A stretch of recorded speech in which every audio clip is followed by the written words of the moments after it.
le Dieu que nous prions, on l'appelle El Shaddai. El Shaddai, il n'est pas seulement le Dieu tout-puissant. Il est le Dieu qui a toute la puissance entre les mains. El Shaddai, il est le Dieu qui fixe des limites. El Shaddai a fixé les limites au soleil et à la lune.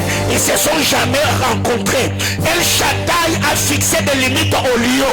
Le lion n'entre pas dans la cité. El Shaddai a fixé des limites au soleil. Le soleil est dans son couloir. El Shaddai a fixé des limites aux mers. Les mers ne franchissent pas leurs limites. El Shaddai a fixé des limites à Satan. Satan n'a pas touché la vie de Job. Je me tiens du haut de cet hôtel, m'appuyant sur l'œuvre salvatrice sur la croix. J'utilise cet attribut de Dieu. Il s'appelle El Shaddai. Que El Shaddai fixe les limites. Les limites dans ta vie, les limites dans ton travail, les limites dans ta santé. La maladie ne te touchera pas. Les épidémies et les pandémies s'arrêteront chez le voisin. Parce que El Shaddai est le Dieu qui fixe des limites. Je te connecte ce soir sous la puissante armée agissante de Dieu. Que El Shaddai te garde et te protège. Qu'il t'affermisse dans sa volonté parfaite. Au nom de... Que Dieu te bénisse. Il est celui, quand il ferme, personne ne peut ouvrir. Quand il ouvre aussi, personne ne peut fermer. Dis à ton voisin, là. Si tu n'as pas la clé, tu n'ouvriras pas. Quelqu'un comprend de quoi je parle? Alors souffrez que je redescende un peu, que j'enseigne. Josué chapitre 7, le verset 13. Josué chapitre 7, le 13e verset. La Bible déclare: lève-toi, sanctifie le peuple. Tu diras: sanctifiez-vous pour demain. Car ainsi parle l'Éternel, le Dieu d'Israël. Il y a de l'interdit au milieu de toi, Israël. Tu ne pourras résister à tes ennemis jusqu'à ce que vous ayez ôté l'interdit du milieu de vous. Il y a de l'interdit. Mais ce que j'aime dans cette histoire, toutes les fois où le Seigneur parlait au Père, Dieu disait toujours: sanctifiez-vous pour demain. Sanctifiez-vous pour demain. Parce que la sanctification assure et garantit notre avenir. Sanctifiez-vous pour demain. Donc je me sanctifie dans le présent, je me sanctifie aujourd'hui, mais la sanctification d'aujourd'hui va me donner ou me garantir le succès, la prospérité, la gloire, l'expansion, l'épanouissement, l'émergence dans les choses à venir. Ici, en lisant la parole de Dieu, nous voyons que la sanctification active les anges guerriers parmi le peuple. Dieu dit: vous n'aurez pas la victoire sur les ennemis. Pourquoi? Parce qu'au milieu de vous, il y a de l'interdit. Autrement dit, vous avez désobéi à la loi de votre Dieu. Bien-aimés dans le Seigneur, tous ceux qui entrent dans les combats spirituels, vivant dans le péché, ils sont en train d'accumuler leur bataille. Ils sont également en train de s'exposer aux balles perdues. Vous devez savoir aujourd'hui le monde spirituel. Hier j'ai prêché quelque part, je le dis, la spiritualité ne pardonne pas les orphelins. Où il y a des gens aujourd'hui qui pensent que parce qu'ils sont jeunes, ils vont s'aventurer, ils vont s'hasarder d'entrer dans le combat spirituel, et quand ça va barder là-bas, ils vont dire: oh Seigneur, moi je ne savais pas, moi je suis orphelin, je n'ai pas de mère, je n'ai pas de père. Mais non, écoutez, la spiritualité est l'univers qui respecte les principes. C'est que quand tu entres dans le combat spirituel, rassure-toi que tu ne seras pas trahi par la qualité de ta vie. Tu ne seras pas trahi par ta manière de faire. Tu ne seras pas trahi par ta manière de vivre. Alors il y a des gens au jour d'aujourd'hui, ce n'est pas parce que c'est un culte de combat. Quand on dit chasser les démons, rassure-toi d'abord en premier qu'avant de t'attaquer à Satan, tu y es en ordre avec celui qui confère aux hommes ou qui a octroyé l'autorité aux hommes de chasser Satan. Mais si déjà toi-même tu y es disciple de Satan, comment est-ce que tu peux le chasser? C'est pourquoi Jésus dira ceci: une maison divisée contre elle-même, elle ne peut subsister. Pourquoi? Parce que comment est-ce que Satan peut chasser Satan? Alors il y a des gens comme cela qui, quand on dit chasser le démon, et c'est juste le théâtre de chez nous que l'on fait. Je chasse, je lis, mais Satan lui-même, quand il te regarde, il sourit. C'est que vous devez comprendre, quand quand nous nous sanctifions, la sanctification nous donne la victoire dans les batailles de la destinée. Quand un homme craint Dieu, quand un homme vit dans le crainte de Dieu, le fait de craindre Dieu va renforcer ton autorité spirituelle. Ça va activer les êtres de gloire que nous appelons les anges guerriers, les anges du système de Michael, afin que tout ce que tu vas faire, tout ce que tu vas livrer comme bataille, que la gloire du Seigneur t'accompagne. Alléluia. Bien-aimés dans le Seigneur, n'entrez pas dans ces jeux. Mais là aussi, je ne suis pas en train de dire, vous devez avoir peur de Satan, vous devez avoir peur des démons. Mais non, je ne suis pas en train de parler de cela. Ce n'est pas ce que je suis en train de dire à l'église. C'est que nous devons comprendre, chasser les démons, oui, mais nous les chassons avec quelle qualité de vie? Je veux craindre le Seigneur. Je veux marcher dans la consécration. Parce que je sais que le combat auquel je fais face, c'est un combat permanent. Satan n'attendra pas que moi je me sanctifier. Non, c'est qu'il m'attaquera tous les jours. C'est pourquoi la Bible déclare, veillez quand votre adversaire Satan rôde comme un lion, rugissant, cherchant qui dévorer. Alléluia. Ma prière devant le trône est que le Seigneur te rende encore de plus en plus victorieux dans les batailles de la vie. Sanctifiez-vous pour demain, car ainsi par l'Éternel, il y a de l'interdit du milieu de toi. Tu ne pourras résister à ton ennemi. Autrement dit, la sanctification nous donne la résistance. On te donne des coups à droite, Dieu t'affermit. On t'attaque à gauche, Dieu te maintient. Pourquoi? Parce que la nature donne la position et l'autorité. Une autre vérité.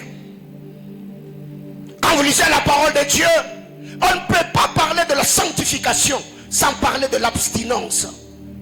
1 Thessaloniciens chapitre 4, le verset 3 et le verset 7. 1 Thessaloniciens 4, 3, 7. La Bible déclare, ce que Dieu veut, c'est votre sanctification. Et que vous vous absteniez de l'impudicité. C'est dans la sanctification, il y a l'abstinence. Et l'apôtre Paul, quand il parle de lui, Paul dira, je traite durement mon corps, je le traite assujetti pour ne pas être disqualifié. Il faut s'abstenir. Bien-aimés dans le Seigneur, vous devez savoir, il y a la sanctification de position et la sanctification pratique. La sanctification de position, c'est la sanctification de notre esprit. C'est ce que nous occupons sur le plan spirituel. Et cette sanctification de position, nous l'avons quand nous croyons au Jésus-Christ, à son œuvre salvatrice. Je crois en Jésus. Déjà par la foi, je suis déclaré juste. Mais cette sanctification de position doit être manifeste dans la sanctification pratique. La sanctification pratique, c'est ce que nous appelons l'obéissance à la parole de Dieu. C'est quand tu marches en obéissant aux préceptes, aux ordonnances et aux règles du Seigneur. Mais la majorité des gens aujourd'hui, nous camouflons un peu derrière cela en disant, non, ne jugez point, Dieu voit le cœur. Non, écoutez, Dieu voit le cœur parce qu'il est esprit. Mais nous voyons ton cœur par ton corps. Nous voyons ton cœur par ta manière de faire. Nous voyons ton cœur par ta manière de vivre. Donc nous ne devons pas nous camoufler en justifiant nos faiblesses tout en brandissant certaines écritures sorties de leur contexte juste parce que nous avons besoin de ne pas nous culpabiliser ou de ne pas nous morfondre. En lisant la parole de Dieu ici, la Bible déclare ce que Dieu veut. C'est votre sanctification et que vous vous absteniez de l'impudicité. Abstinence sexuelle, mais aussi tu peux t'abstenir de la calomnie, tu peux t'abstenir de l'orgueil, tu peux t'abstenir du mensonge, tu peux t'abstenir de la pornographie, tu peux t'abstenir de la masturbation. Dieu veut que vous vous absteniez, Alors vous devez savoir, mes amis, tu ne peux pas prétendre craindre le Seigneur si dans ta sanctification il n'y a pas d'abstinence. Il y a même de certaines choses pour lesquelles on peut s'abstenir, pas nécessairement parce que ce sont des péchés, mais parce que cela peut également causer préjudice à notre alliance avec le Seigneur. Quand on atteint un certain niveau, ce qui est bien pour les autres peut ne pas l'être pour nous. Parce que le péché, ce n'est pas seulement tout ce qui est écrit dans la parole. La Bible déclare tout ce qui n'est pas le fruit de la conviction est un d'un péché, c'est que quand on atteint un certain niveau, on n'a pas besoin d'avoir un texte, c'est écrit noir sur blanc, qu'il ne faut pas se masturber. Mais le Saint-Esprit qui vit dans notre cœur, c'est celui qui nous dira, ça ce n'est pas bien à faire, ça c'est péché. Mais quand on est au lait maternel, on a besoin de preuves. Non, montrez-moi sur blanc, là où on a dit faire ceci c'est un péché. Si c'est écrit, non, la parole de Dieu n'est pas seulement ce qui est écrit dans les livres, dans la Bible, mais c'est aussi ce qui est écrit sur la table de ton cœur. Dans ces cœurs-là, qui a appris au bébé nouveau-né que telle ou telle autre chose n'est pas bien? La Bible déclare, c'est une loi écrite dans leur cœur. Bien-aimés frères, il y a des choses que nous devons comprendre. C'est sanctifier, c'est s'abstenir. Je prends l'engagement de ne pas critiquer les gens. Je prends l'engagement de ne pas insulter les gens. Je prends l'engagement de ne pas me moquer des gens. Parce que je n'ai pas besoin de me sentir important en rabaissant, en diminuant les autres. Ça aussi, c'est être enfant de Dieu. Mais aujourd'hui, qu'est-ce qui se passe? Ça désole. 2 Chroniques chapitre 29, le verset 5. 2 Chroniques 29, le verset 5. La Bible déclare, il leur dit, écoutez-moi Lévites, maintenant, sanctifiez-vous. Sanctifiez la maison de l'Éternel, le Dieu de vos pères. Et mettez ce qui est impur hors du sanctuaire. C'est sanctifier. C'est mettre hors du sanctuaire tout ce qui est impur. Sanctifiez-vous Lévites. Sanctifiez la maison de l'Éternel. Or, ton corps est le temple de... Ok. Sanctifiez-vous. Sanctifiez la maison de l'Éternel, le Dieu de vos pères. Mettez ce qui est impur hors du sanctuaire.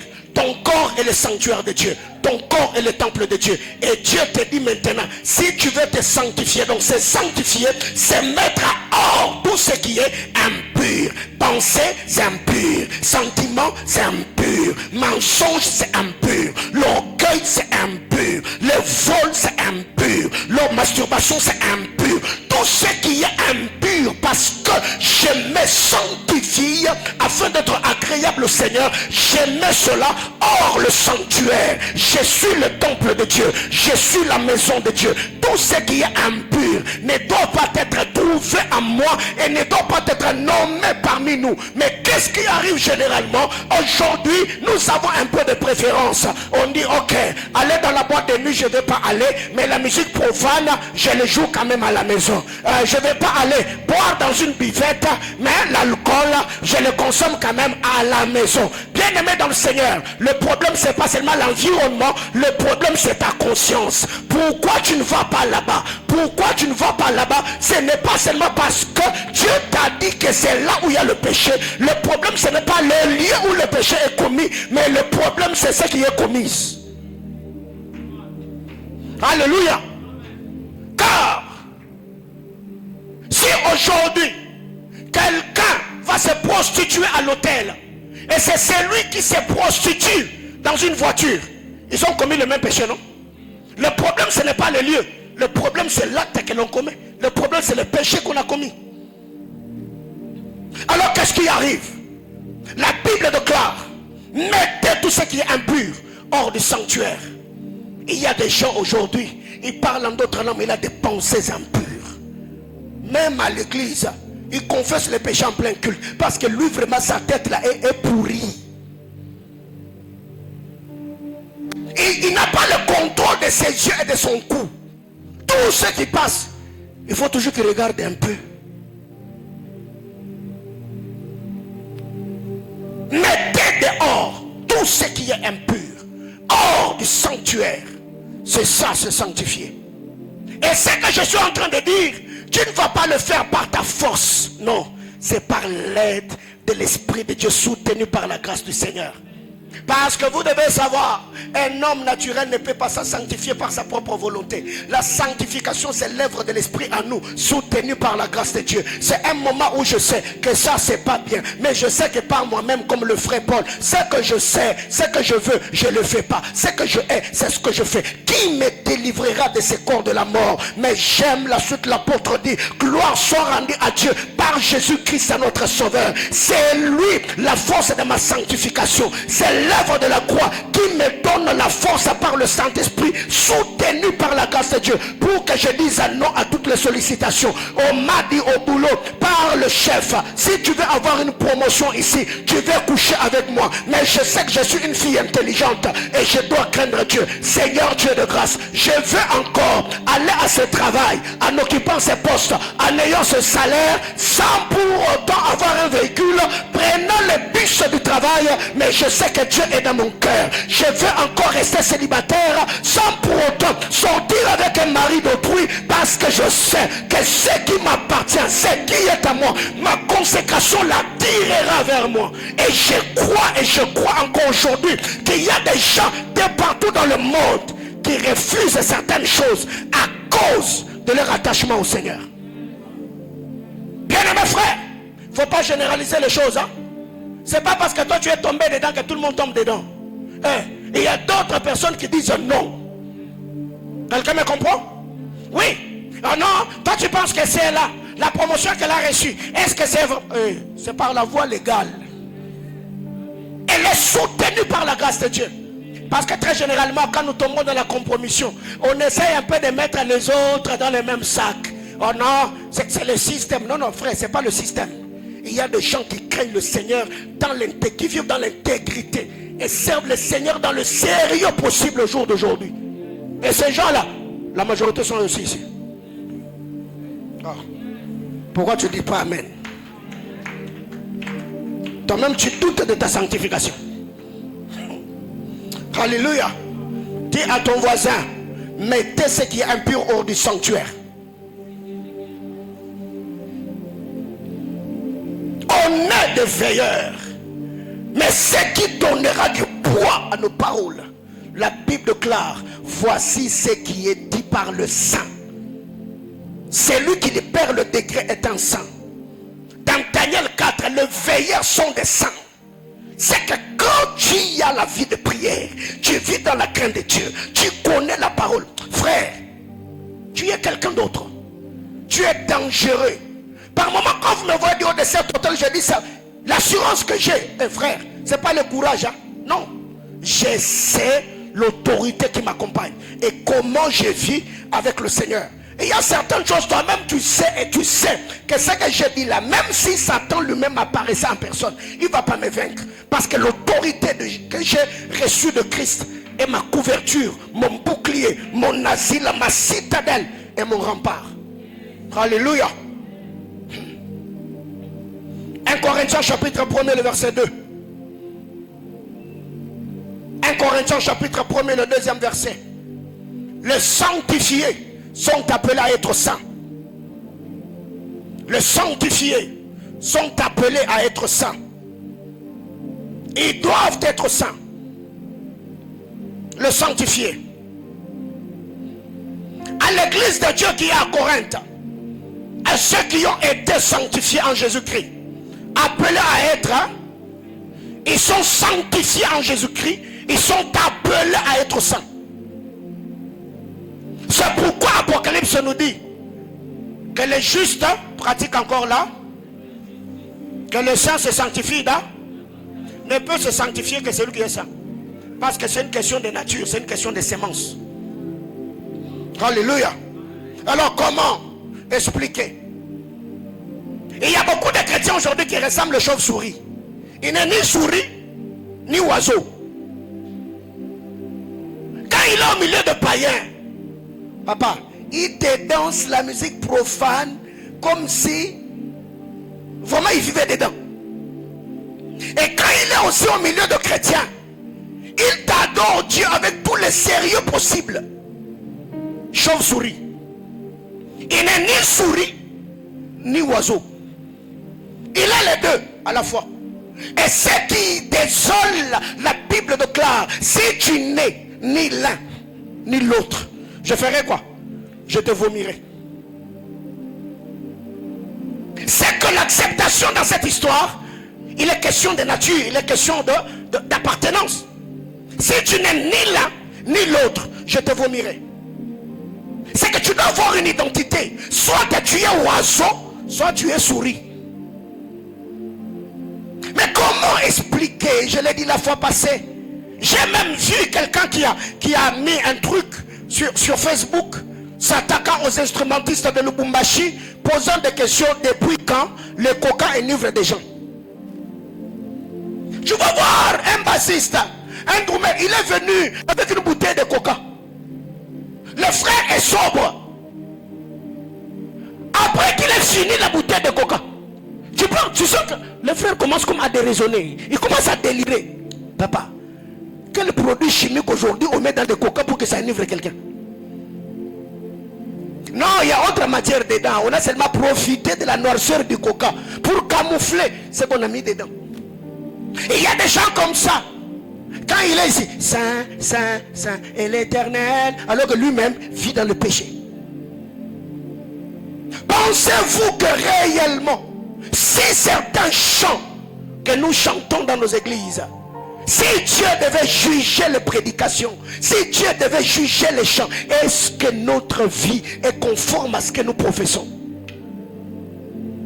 Est-ce que Dieu peut nous agréer? Et depuis un temps, quand vous regardez la manière de vivre des chrétiens d'aujourd'hui, vous allez vous rendre compte que nous sommes hypocrites. Nous faisons de la comédie. C'est vraiment le théâtre de chez nous. Bien-aimés frères, Dieu n'est pas moderne. La Bible déclare à l'église de Dieu qui est à Corinthe, ceux qui ont été sanctifiés, la sanctification de position, une œuvre accomplie par le Christ, et qui sont appelés à être saints. À tous ceux qui invoquent le Seigneur en tout lieu que ce soit, que le nom de notre Seigneur Jésus-Christ, en tous ceux qui ceux qui invoquent le Seigneur ont été sanctifiés. Ils sont appelés à être saints. Bien-aimés frères, la question que je te pose ce soir, sur l'échelle de 10, ta consécration t'en est où? Sur l'échelle de 10, tu es à 2, tu es à 3, tu es à 4 ou tu es à 5? Et si je ne parle pas de la perfection, non, on n'est pas parfait, je ne le suis pas non plus. Mais il y a des choses étant enfant de Dieu qu'on ne peut pas faire. La question que je me pose, est-ce qu'aujourd'hui le Saint-Esprit touche que nos bouches, nous donnant un peu de parler en notre langue mystérieuse, et notre âme reste stérile ou oisif face aux bonnes œuvres? Comment est-ce que les jeunes sœurs d'aujourd'hui, elles peuvent s'habiller d'une certaine manière? On ne sent pas la décence dans leur style vestimentaire. Mais quand on vient en l'église, c'est nous qui parlons en d'autres langues. Comment expliquer que quand vous venez à l'église, vous vous habillez d'une certaine manière, mais quand on vous rencontre dans des soirées dansantes, vous avez des robes démoniaques et vous avez des fentes jusqu'ici? Comment vous faites? Parce que qui d'entre nous aujourd'hui, s'il a un entretien d'embauche, ira au bureau en cinglé, en collant? Mais nous voyons des gens qui viennent avec des collants à l'église. Elle a mis un collant, mais elle a mis seulement, je ne sais pas, ça s'appelle comment? Chemisette? Un truc ici. Mais nous-mêmes, nous voyons que c'est vraiment ce collant. Et le truc, c'est bras cassé. Et le pasteur maintenant t'appelle. Ma soeur, lève les mains, on va prier. Lève les mains. Non, le pasteur a dit lève les mains. Lève les mains, c'est ça. Mais parce que tu as mis. Est-ce que le Saint-Esprit n'interpelle-t-il pas quand nous sommes dans notre chambre en train de nous habiller? Combien de frères aujourd'hui ont détruit le vie des sœurs des gens? Ils parlent en d'autres langues. Ils s'appellent adorateurs de Christ. Mais c'est lui qui gère 4 sœurs en attendant. C'est un médecin stagiaire. Et toutes ces personnes, ce sont ceux qui font insulter l'évangile de Christ parmi le païen. Ceux qui invoquent le nom du Seigneur ont été sanctifiés par le Christ et sont appelés à être comment? À être saints. Alors retenons ceci. En lisant la parole de Dieu, Genèse chapitre 3, le verset 24. Quels sont les veilleurs? Je reviens encore avant d'ajouter 2-3 choses et nous allons prier un moment. Les veilleurs sont ceux qui défendent les intérêts du royaume. Les veilleurs sont les gardiens, le sentinelle de la doctrine. Genèse 3, 24. La Bible déclare, après la chute d'Adam et Ève, Dieu a placé 2 chérubins qui agitaient une épée flamboyante. Ils étaient en train de sécuriser le chemin qui menait à l'arbre de vie. Les veilleurs, ce sont des personnes qui défendent les intérêts du royaume. Bien-aimés dans le Seigneur, la question que je me pose, comment ça vous fait? Quand vous êtes sur les réseaux sociaux, vous sentez que l'église du Seigneur est insultée. Vous sentez que les hommes de Dieu sont insultés. Vous sentez que le chrétien, il y a l'opprobre qui est jeté sur l'évangile de Christ. Comment ça vous fait? Pire encore, c'est quand on est serviteur de Dieu, on s'appelle chrétien, on s'appelle ouvrier, et là où on insulte l'évangile de Christ, vous trouvez même des chrétiens qui taguent les noms de leurs amis dans des histoires qui n'édifient en rien. Hier, je vois un homme de Dieu qui m'envoie une vidéo d'un homme de Dieu de Kinshasa, des histoires terre à terre. Et je lui ai posé la question. Moi, je viens de prêcher quelque part. Dans ça, quand tu m'envoies cette vidéo, ça t'a édifié en quoi? Il me dit, je t'envoie seulement pour rire. À cet âge, on doit commencer à rire des choses qui devaient normalement faire notre honte. Bien-aimés frères, comment vous faites? Qui d'entre nous ici peut être à l'aise si tu arrives quelque part, tu sens que ton père biologique est insulté? Qui peut se sentir à l'aise si tu sens que tu arrives quelque part, maman qui t'a mis au monde, elle est dénigrée? Mais comment est-ce que quand on parle des hommes de Dieu, même s'ils sont dans ce qui est dit, bien aimé dans le Seigneur, le sel de la maison de l'Éternel dévore. Il est grand temps qu'on apprenne à nous défendre d'abord en public, mais quand on est en secret, on peut se traiter durement. Même après la mort de Saül, David a dit qu'on n'entende pas dire que Saül est tombé parmi les Philistins. Sinon, les fils de Gad vont se moquer de nous. Qu'on n'entende pas dire. Mais aujourd'hui, c'est nous qui partageons. C'est nous qui parlons. Ici, je ne suis pas en train de dire couvrons les défauts, couvrons les faiblesses, mais non. Vous pensez que dans l'islam, il n'y a pas de choses? Il y en a. Chez les catholiques, il y en a, d'ailleurs, n'en parlons pas. Chez les néo-apostoliques, il y en a aussi. Même les hommes nous ont dit, les linges sales, hein? C'est lave en famille. Non, les nôtres, on les règle sur les réseaux sociaux. Bien-aimés frères, qu'est-ce que ça vous fait? Les veilleurs sont ceux qui défendent l'évangile de Christ, défendent leurs frères. Quand vous lisez la parole de Dieu dans l'histoire de 1 Samuel 17, qui était mieux placé pour défendre David, pour présenter David? C'était Eliab. Parce qu'il était là quand on a oint David. Mais qui a traité David d'être malicieux, d'être orgueilleux? C'est le même Eliab. Ça te fait quoi de reconnaître la grâce de l'autre? Les bons pasteurs, ce n'est pas ton pasteur. Les bons prophètes, ce n'est pas ton prophète. Ou quand c'est l'autre pasteur, on peut l'insulter. C'est lui qui est pasteur. Bien aimé frère, ça ce n'est pas l'éducation que j'ai reçue. Quiconque s'appelle homme de Dieu, on doit à celui-là double honneur. Oh non, qu'est-ce qui prouve qu'il craint Dieu? Oh non, toi aussi, qu'est-ce qui nous prouve que toi tu crains Dieu? Dieu a placé les chérubins protecteurs juste pour défendre et garder l'arbre de la connaissance du bien et du mal. David a pu se moquer en disant, d'ailleurs, mon ennemi, mon persécuteur, il est tombé entre les mains d'un Amalécite.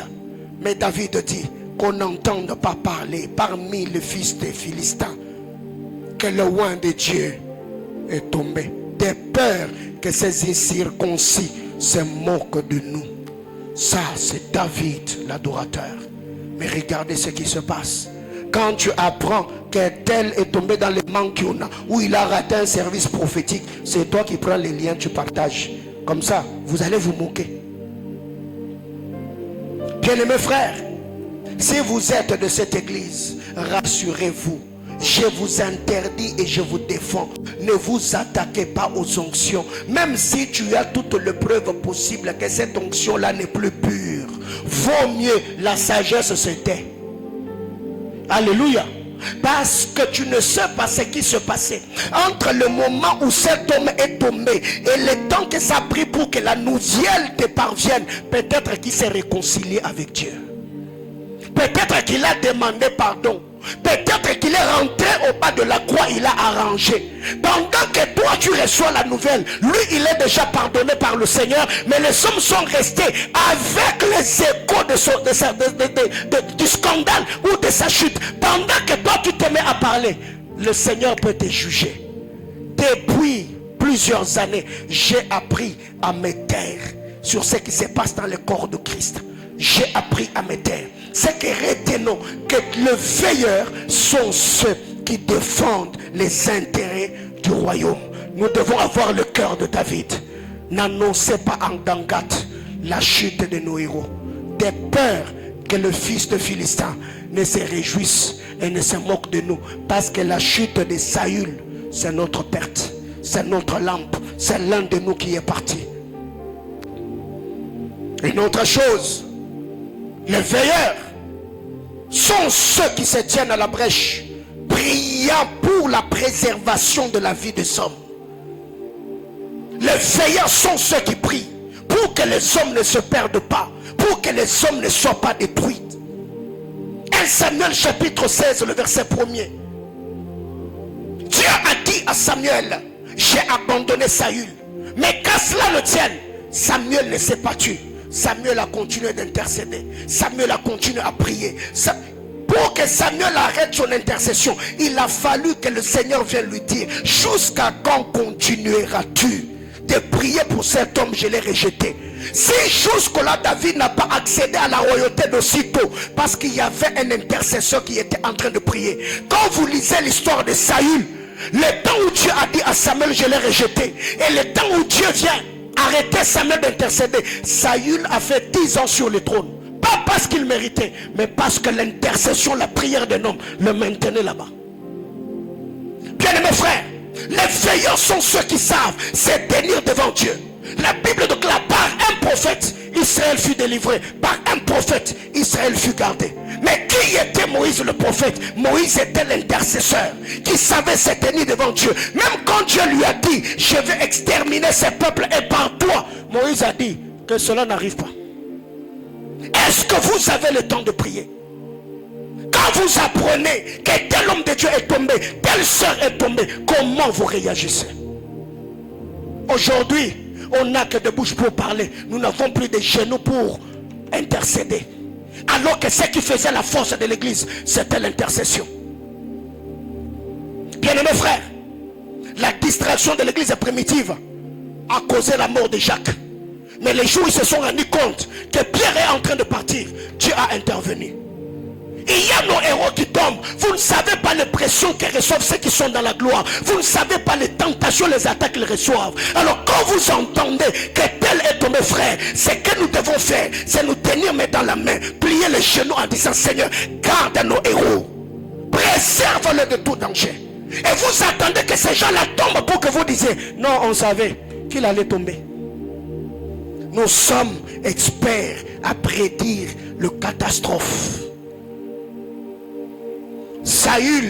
Samuel plutôt a annoncé, il a dit que Dieu t'a rejeté. Mais lui-même qui a prophétisé le rejet, il est resté là en train de prier. Seigneur, garde-le. Seigneur, garde-le. Seigneur, garde-le. Saül a fait 10 ans. Pour que Saül quitte le trône, il a fallu que Dieu intervienne. Comme pour lui dire, tu es en train de retarder les plans. Tu es en train de retarder mon programme. Lui là, il est benjamite, mais c'est celui de la tribu de Juda qui doit entrer là-bas. 10 ans. Quelqu'un qui était soutenu. Tu sais que ton onction, ta prière, ton intercession peut continuer, peut encore faire que le Seigneur utilise même un ex-soin. Oui. Quelqu'un qui n'est plus dans le programme de Dieu, mais parce que toi tu pries, qu'il y aille le réveil. Dieu peut passer même par la naisse de Balaam pour corriger celui qui avait les yeux pour voir et la bouche pour parler. Mes amis, vous devez comprendre que c'est le cœur d'un pasteur qui parle à l'église ce soir. On a besoin de vivre autre chose dans le corps de Christ.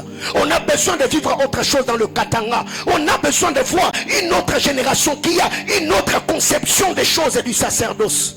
Ne nous entretuons pas. C'est Satan qui gagne. C'est les démons qui sont en train de prendre place. Et aujourd'hui d'ailleurs, il y a des choses qui se passent, si je dois vous le dire. Ça peut même refroidir ta marche chrétienne. Les veilleurs sont ceux qui peuvent réajuster les destinées des hommes.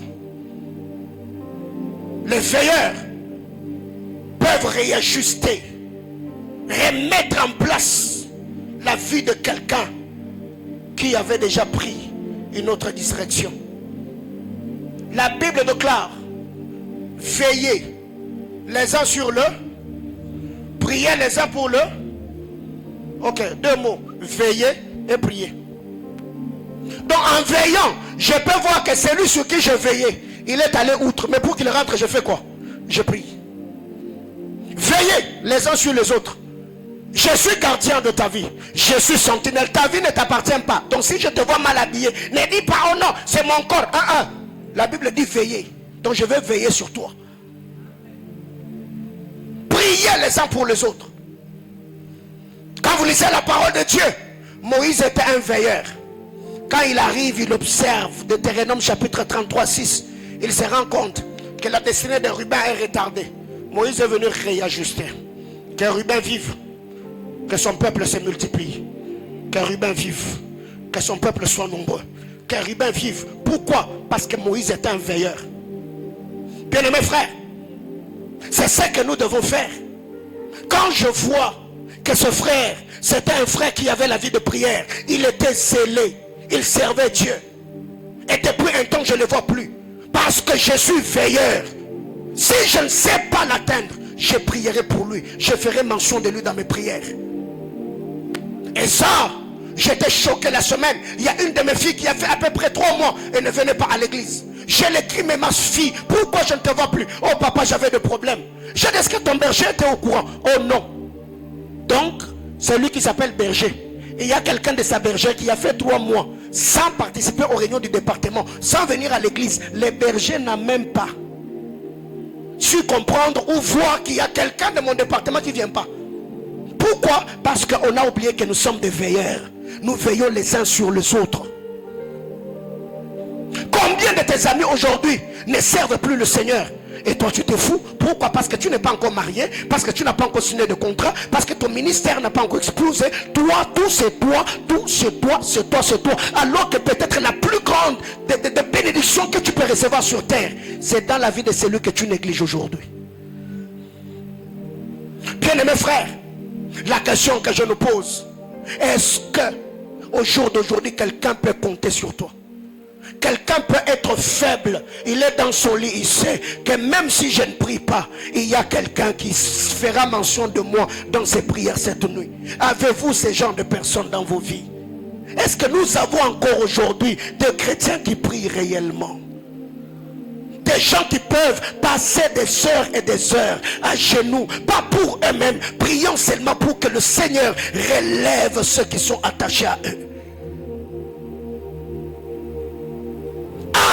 Sentence et degré de ceux qui veillent. Il y a des choses que l'on peut libérer dans l'atmosphère si seulement on comprenait ou on avait à l'esprit ce que Dieu attend de nous. Mais pourquoi aujourd'hui on ne fait plus ces choses? Parce que le ego, le moi, mon mariage, mon onction, mon ministère, ma carrière, ma famille, mon travail, mon église, tout c'est le mot, le mot, le mot, le mot. Et regardez dans quoi nous nous retrouvons aujourd'hui. Et d'ailleurs, ce soir, tu voulais encore que je me tienne ici, que je dise: tu vas monter, alléluia, tu vas percer, alléluia. Non, non, aujourd'hui, je suis venu te responsabiliser. Combien de gens avec qui tu as commencé la vie chrétienne, aujourd'hui, ils ne prient plus? Combien de gens tu as connus dans ton parcours? Aujourd'hui, ils se sont refroidis dans leur marche avec le Seigneur. Nous sommes sentinelles, établis comme gardiens des autels et des alliances. Nous sommes établis comme gardiens des autels et gardiens des sanctuaires. Quand je vois que l'autre affaibli dans la marche, même si je ne sais pas l'aborder, je plierai le genou, je dirai à Dieu, Seigneur, relève-le.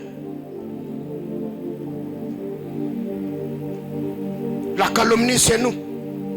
Critique, traîtrise, mépris, tout ça, c'est nous.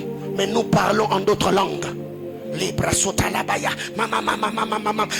même pendant qu'on est en train de parler en d'autres langues, il y a notre voisin à côté. On ne lui adresse pas la parole.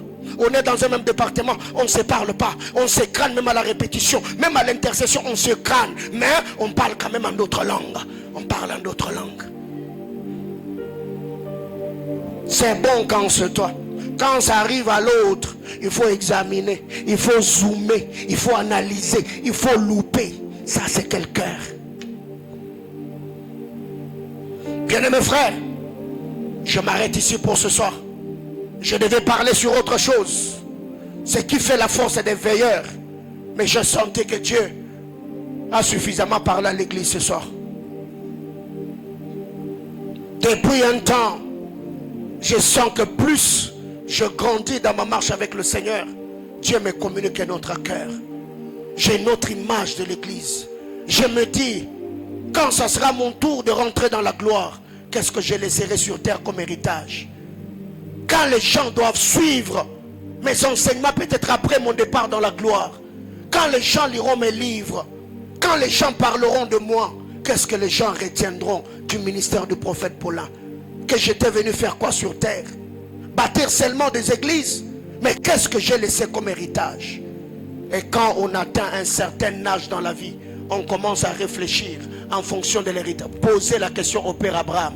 Quand Abraham atteint un certain âge, il a dit à Dieu, je suis en train de m'en aller. Qui héritera de tout ceci? C'est Eliezer de Damas. Bien-aimés frères, ce soir nous allons intercéder. Nous allons prier que le Seigneur relève tous les hommes de Dieu que Satan a attaqué et mis à terre. Même s'ils étaient dedans, mais ce sont nos héros. Que Dieu le relève.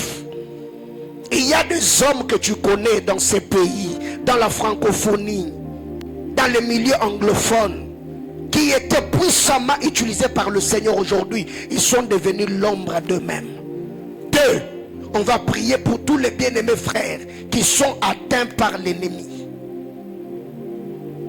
Ceux qui sont atteints par l'ennemi. Quand vous lisez 1 Roi chapitre 22, Akab était atteint. Il a dit à celui qui conduisait le char, amène-moi à côté parce que je suis atteint. Et cet homme l'a amené à côté.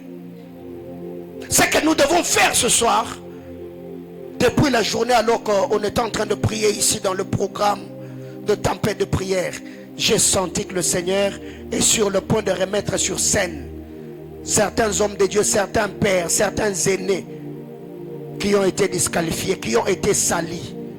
Dieu est celui qui peut encore faire grâce. Est-ce que tu peux être debout ce soir? Nous allons prier le Seigneur. Ne sortez pas, il est 18h34, on est dans le temps. Dieu est capable de le faire. Si la prière de Samuel a maintenu Saül sur le trône, l'onction de quelqu'un peut être entretenue par ta prière ce soir. Le mariage de quelqu'un peut être soutenu par ta prière. Le ministère de quelqu'un, le travail de quelqu'un. Il y a des gens qui meurent en silence à côté de nous. Il y a des gens qui meurent en silence. Il y a des vies qui s'éteignent en silence. Suis-moi dans la prière, Abba Père, dans le nom de Jésus. Ce soir, j'ai entendu ta parole et je prends la résolution comme sentinelle, comme veilleur, de prier pour tous tes serviteurs qui sont atteints par le diable. Adonai, plaise à toi de les relever. Plaise à toi de les utiliser. Plaise à toi de les remettre sur scène, afin que leur ministère bénisse de vie, bénisse de nations, bénisse de familles. Claque les mêmes et toi prier.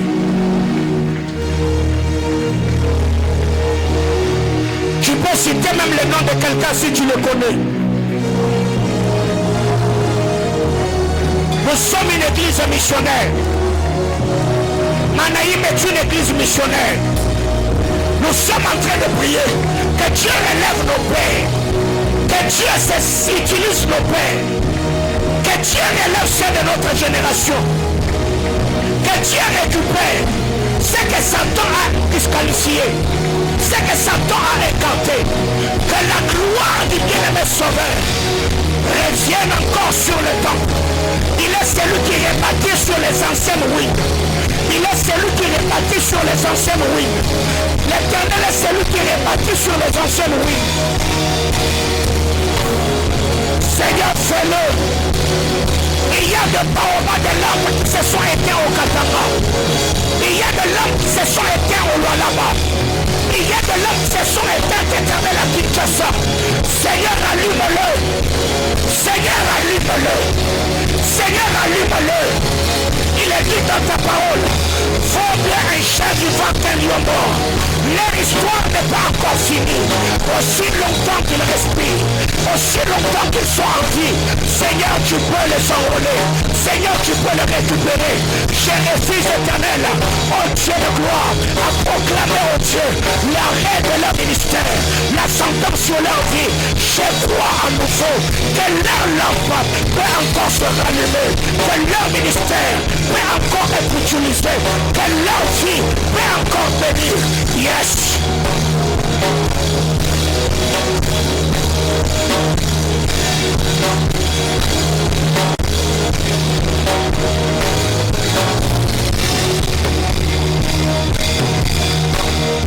Arriba Chanta la Barayata. Nous sommes des veilleurs. Nous sommes des veilleurs. Nous sommes des veilleurs. Les veilleurs, c'est aussi des intercesseurs. Les veilleurs sont des sonneurs de trompette. Les veilleurs sont ceux qui se tiennent à la pêche. Les veilleurs sont ceux qui savent modifier, ajuster et réajuster les destinées des hommes. Yes, je suis un prophète veilleur. Je suis un prophète veilleur. Je suis un prophète veilleur. Je suis un adorateur veilleur. Il est dit dans ta parole, veillez les uns sur les autres. Priez les uns pour les autres. Veillez les uns sur les autres. Priez les uns pour les autres. Seigneur Dieu de gloire, je suis dans mon office. Père éternel Yahweh, Seigneur, le fardeau que tu as déposé dans mon cœur me pousse à prier, me pousse à prier, me pousse à prier, me pousse à prier. La grâce à la baraya, il y a des apôtres qui doivent être relevés, il y a des prophètes qui doivent être relevés, il y a des docteurs que tu dois restaurer, il y a des évangélistes que tu dois relever, il y a des pasteurs que tu dois redresser. Adonai, Dieu de grâce, je ne suis pas seul. Entends la prière de l'église, entends la prière de l'église. Ce soir, dans le nom de Christ, lève-toi avant, manifeste ta puissance, plaise à toi du haut de ton trône. Seigneur, de relever mes pères, de relever mes aînés, relève ceux de ma génération, relève à la nouvelle génération. Adonai, Dieu de grâce, je prie, Père éternel, pour mes frères et sœurs qui ont faibli dans la foi, qui ont récupéré, Père, leur ancienne vie, dans le nom de Jésus. Seigneur, relève, Seigneur, relève, Seigneur, relève, Seigneur, relève. Je refuse, éternel, que le fils de Philistin se moque de la chute des héros. Éternel Dieu de gloire, j'ai pris la résolution, Seigneur, d'être le défenseur éternel de mes pères, le défenseur éternel de la doctrine, le défenseur éternel de la vie du royaume. Adonai, Dieu de grâce, je prie au nom de Jésus, laisse à toi, oh Dieu, de communiquer à l'église. Seigneur, le fardeau qui pèse dans mon esprit, communique à l'église. l'église, communiquant à l'église. Où sont partis des croisades évangéliques? Où sont partis, Seigneur éternel Dieu, qui nous faisait rêver, Père éternel Yahweh, de servir Dieu, Adonai, Dieu de grâce. J'ai vu de vous la Kinshasa, il y a des hommes de Dieu qui nous ont fait rêver, qui nous ont donné le goût de lire la parole, de chercher Dieu, d'opérer dans la puissance que nous ne voyons plus sur la scène ministérielle. À ma Père, récupère-le. À ma Père, relève-le. À ma Père, enrôle-le à nouveau. Adonai, Dieu de grâce. Peu importe ce qu'ils ont fait, peu importe ce qui leur est arrivé, j'ai pris ce soir, plaise à toi Seigneur, tu es celui qui sait rebâtir sur les anciennes ruines, à l'état Sopalia, dans la francophonie, je prie, dans les 5 continents, je prie, relève Abba, relève Abba, relève Abba, Ratanada Bashanda Labaya, Ratatalia Turedele Aye, Ilia Turatalia Souvania, Parablilia Suratalaba.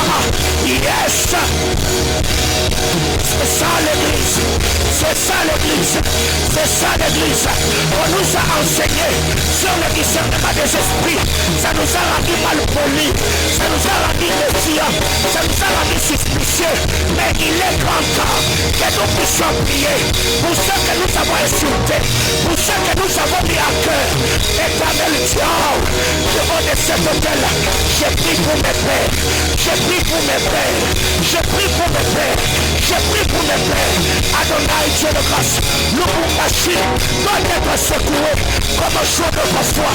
Le Katanga doit être visité comme un jour d'autrefois.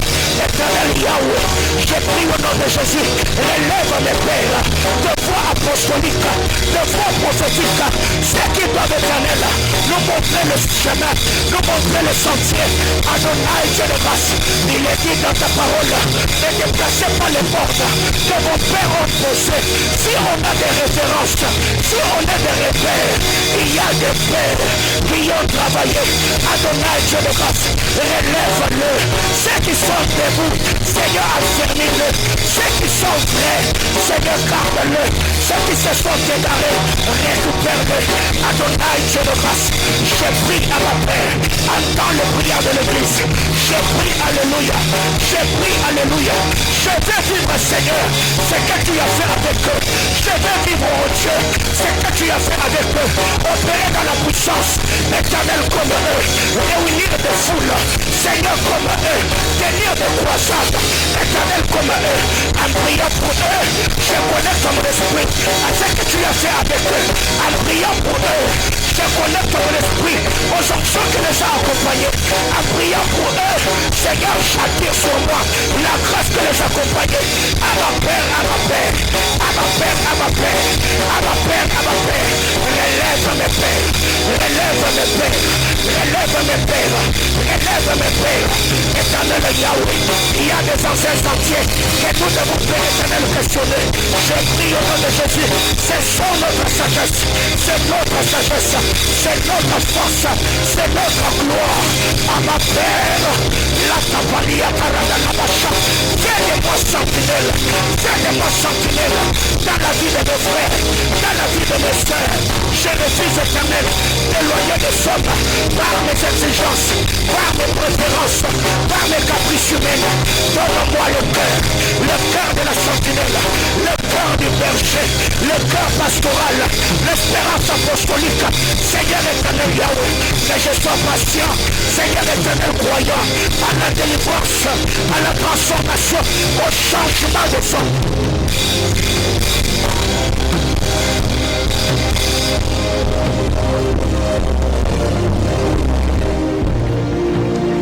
Notre dernier sujet de prière, tu vas prier pour toi-même. Ceux qui se sont retrouvés par terre aujourd'hui, ils ne s'imaginaient pas qu'ils pouvaient se retrouver dans les choses ignobles et pires qu'ils sont en train de commettre. L'homme prudent n'est pas celui qui se moque de la chute des autres. L'homme prudent est celui qui tire de leçons. Même la Bible déclare, quand tu vas relever celui qui est tombé, fais très attention. Paul a dit à Paul, veille. Paul a dit à Timothée, veille sur ton enseignement et sur toi-même.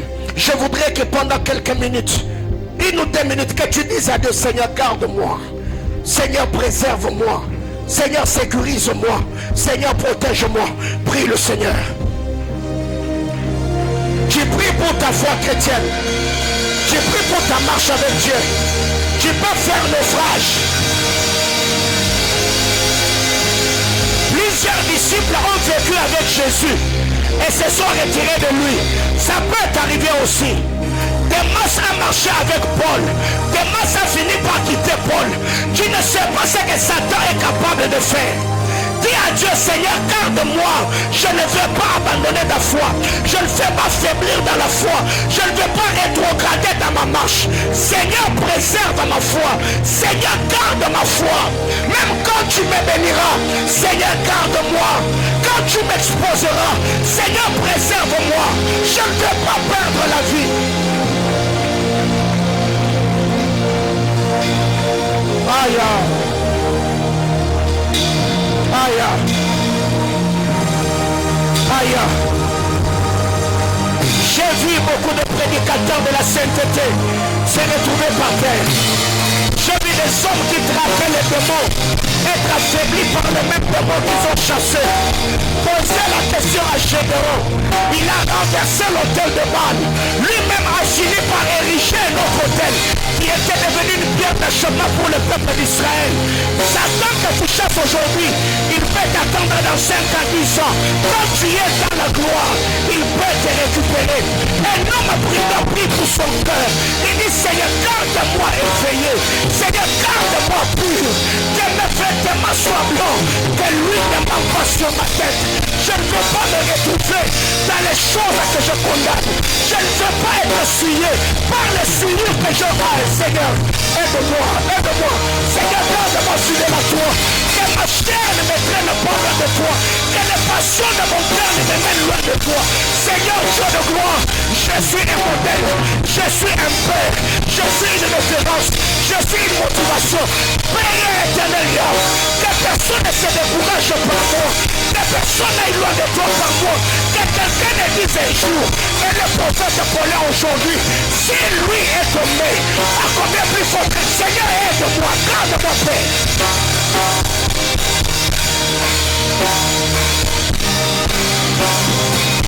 Fais-le.